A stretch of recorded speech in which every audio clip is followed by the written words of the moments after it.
Hello everyone. Hi. So we're going to continue with our script-wise approach to the examination of the hip joint. And just like in our other videos, the very first thing you want to make sure you've done is wiper. Then you want to move into loafings. Now, once you've ensured that, the very first thing you want to do, you want to assess gait.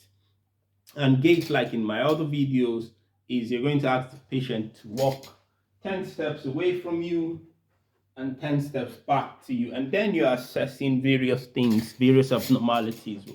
The high stepped gait, festinate gait, waddling gait, and things like that. There are other videos that deals with this very, very well. Once you've done that, you want to ask the patient to lie down and carry out the appropriate exposure as recommended in standard books. Now, once you've done that, you want to quickly measure what is called the real and apparent length. And so let's start with the apparent length. So you want to look for the umbilicus and you want to look for the medial malleoli down. And you want to take a tape measure and measure the distance. Once you've done that, you want to do the next thing, which is you want to check for the real length, this real length of the limb. So what you want to do now is you want to feel for the anterior superior iliac spine, and you want to measure, take the length to the, can you see that? Take the length to the medial malleoli and compare. So you do that on both ends. Once you've done that, you want to go into feeling the hip joint. And the first thing you want to do assess for is temperature. So you want to feel the temperature on both ends of the joint. Once you've done that, you want to move to feel each joint, the medial end. Now I am feeling, but you can't see on the video. Sorry, the lateral end, I just feel, then the medial end, lateral end, medial end. So once you felt all of that, you want to quickly move now to movement, and remember, is active before passive. There's a mnemonic that makes this easy. If you remember fear is FEAR. So it's flexion, extension, abduction, abduction, adduction, and rotation, internal and external. So with that at the back of your mind, let's move to the movement. So the movement, the first thing you want to do for the active is to ask the patient to do this, yeah, and do that. Now, once you've done that, generally you move to passive.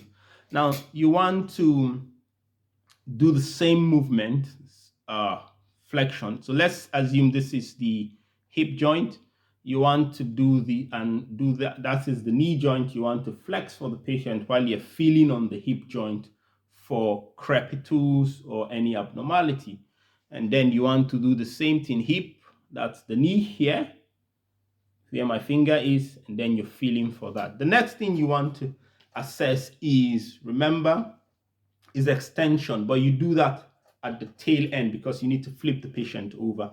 So you move now to abduction and adduction. So in abduction, what you can do is you straight leg raise the hip and you do that, and then you do that. So generally you try to cross the leg that way and then that way, in a midline like that. So that's abduction demonstrated. Now you want to move to rotation, which is R.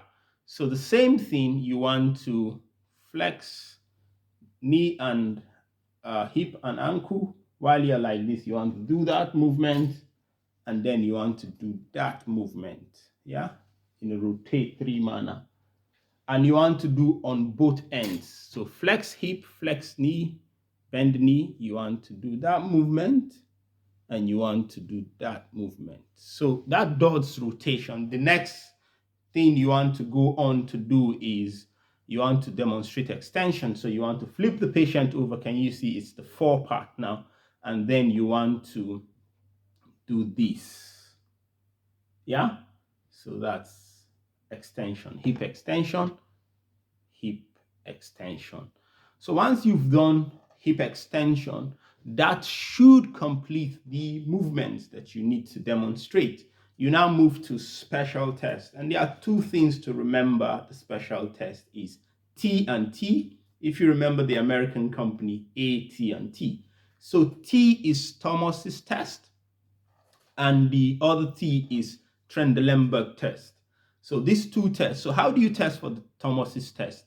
You do this, you put your hand on the lower back, because if there's any abnormality, there's going to be more than usual lordosis. So, and then what you do is you ask the patient to flex that way. Now, what happens is remember you put your hand on the back, you ask the patient to flex the hip, and then you watch the contralateral side. So ideally, this should be touching the floor on the contralateral side. If the test is positive, this will be unusually higher. So it's telling you there's some abnormality. And then you do that on the both ends. So you do that, and then you flex this, and then you watch the contralateral side. So that does the Thomas's test. The next is you want to assess quickly for Trendelenburg test, which is quite easy to do because it's assessing the stabilizers of the hip. So you ask the patient to stand, and then you put your hip, and then you ask them to raise one leg up, not as high. I'm just raising so you see that in the video, and you check whether there's sagging on this side, and then you do that on this other side. You check whether there's sagging, and that completes the Trendelenburg test. Now, of course, you thank the patient, you create a summary in your head, and then you get ready for the examiners. So this is the examination of the hip joint. So it starts with wiper plus loafings in our script-wise approach, and it's look, which is gait plus moving. After gait, you move to feel, you move to move, you remember fear as a set of movements, and then special test. Thank you for watching. Like and subscribe to the channel.